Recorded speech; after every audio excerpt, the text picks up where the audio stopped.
All right, John, and the challenge begins, brother. I need to unplug my mouse, or I'm not going to be an expert gamer. Got my perk Dude, already. he took our pack-a-punch from us. Hey, what's up, lads? Today, John and I tackled the co-op round 100 challenge here in Black Ops 3. In this video, our goal was to abuse all the modern-day strats and items to get to round 100 as fast as we could. This is not how we necessarily normally play the game, but we wanted to try to test what was possible here in 2024. I hope you guys enjoy the video. Alright, the first part of our strategy was pretty simple. We planned on staying in the spawn room until John pulled shopping free for the second time. Pulling this gobble gun would allow him to open up most of the map for free. We started by getting the spawn power on, and then for the rest of the time, we would use our RK5s that we got for completing all the Easter eggs and fly through the early rounds. We were also spamming overpowered gobble gums such as round robin, raindrops, and even immolation that allowed us to not only fly through these early rounds but also spin the box. My main goal was to get the Apothecon Servant from the box while John was looking for the Thunder Gun. After getting the Apothecon Servant, John got his second shopping free and we were on our way. That was actually beautiful gobblegum timing. Yeah, that's fine.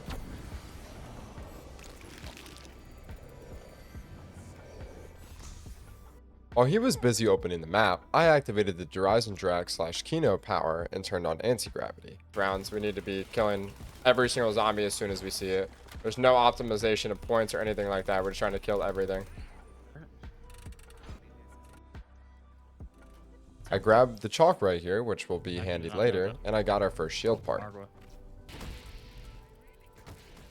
He can hit you through a wall? That's a new one. On Revelations, there are two different buildables. The first one is the zombie shield from the fan favorite map Garage Crovy, and the Keeper. That's more of a help in the Easter egg, which we aren't doing, so we didn't really worry about this one too much. I then focused on upgrading all my weapons. To upgrade the Apothecon Servant, there's a couple things you have to do. To start, there's 5 blue rocks in the sky that you have to shoot, and then you're allowed to pack-a-punch it. I guess that's true. I also got a little Arnis during the fire sale. I know that for this game I wanted dead wire on my HVK, and then I wanted turned on my shotgun. Something to note is I prestiged right before this game, to see if I could go from level 1 to level 35 in one game. Once we are fully set up, this is about what the rest of our game looks like. We sit in this spot and I shoot the Apothecon Servant every once in a while. John handles the Panzers and the Margos with his Thunder Gun, and we hit the Gobblegum every single round looking for Round Robin, Alchemical, Raindrops, Cash Up, and John is also running Power Vacuum. All of these help speed up each round. Done. We are already on round 40 and it's not even an hour yet. You know the midway point of the game is round 75, right? Yeah. I hope you just got round robin. Hit it, hit it, hit it, hit it. Hit it. Or you wait, if you slam your rags right here, you might be able to. You're right. Dude, my brain is actually massive. Was that round? Did you just get round? At an hour and 6 minutes, we finally made it to round 50.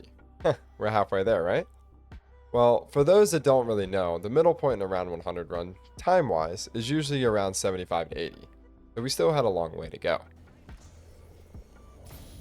This was the one spot in our game that got a little scary, but we worked our way out of it.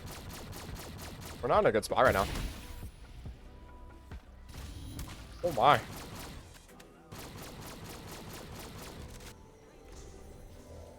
You could use it. 2 Panzers.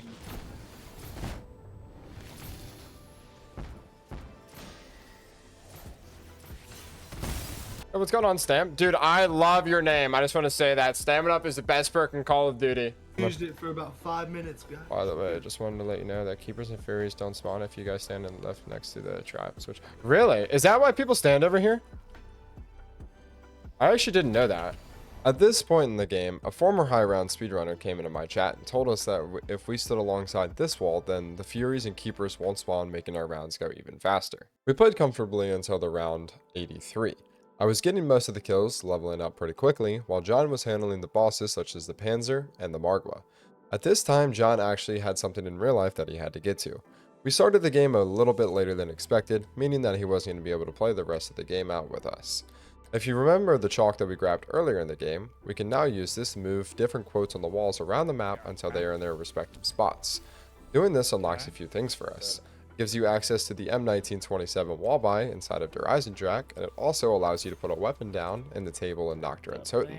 Since John was leaving, we did this little mini Easter egg to allow me to get the Thunder Gun from him without having to return to the box.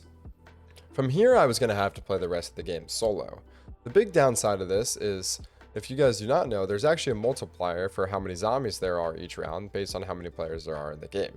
And to my knowledge, this multiplier doesn't change if somebody leaves in the middle of the game compared to if I would have started this game solo. Knowing this, I knew I needed to return to the box to get rags. These took me much longer than I expected, but I finally did get them. I then did the normal solo strat of slamming my rags, then using one apothecary shot to recharge them, then repeating this process. I still continue to spin the gobble gum every round, but now I no longer have access to an extra round robin or access to power vacuum. I got rags! Oh, we got rags, chat, let's go! On Twitch, you can just clip your highlights, and I cruised up to round 100 in about 3 hours and 33 minutes. This is still an extremely fast round 100, especially for a 2-player game. Although a lot of time was lost with John having to leave and not helping anymore with killing the zombies, as well as him not being able to spam gobblegums with me, and another large time loss was us running around the map remembering where all the quotes went for the mini Easter egg. Chat? Chat? 3 hours and 33 minutes according to the end game timer. My timer is wrong because I did pause the game multiple times. 1, 0, 0, boom. Let's go. Ooh, round 100. If John was around for the entire run, I think we could have easily taken another 20 plus minutes off of our time with the use of round robins and never having to do the chalk Easter egg. Even though I had now made it to round 100, I was only a few levels off of max level, so I played for a few more rounds, maxing out level 35, so I was able to prestige when the game was done. My conclusion on this run is Black Ops 3 zombies can be easily exploited here in 2024. It is now really easy to get unlimited gobblegums to spam your way through high rounds and get fully set up quickly. We also have fully optimized every single strategy on each map since the game is now almost 9 years old. Along with this, we have things such as spawning in with the RK5 that make the player just a little bit more powerful. Has a player become too OP in Black Ops 3? Let me know in the comments what you think. Also, drop your favorite map if you guys made it to the end of the video. Saying that, ladies and gentlemen, I hope to see you in either my chat over on Twitch or in my next video. Peace out.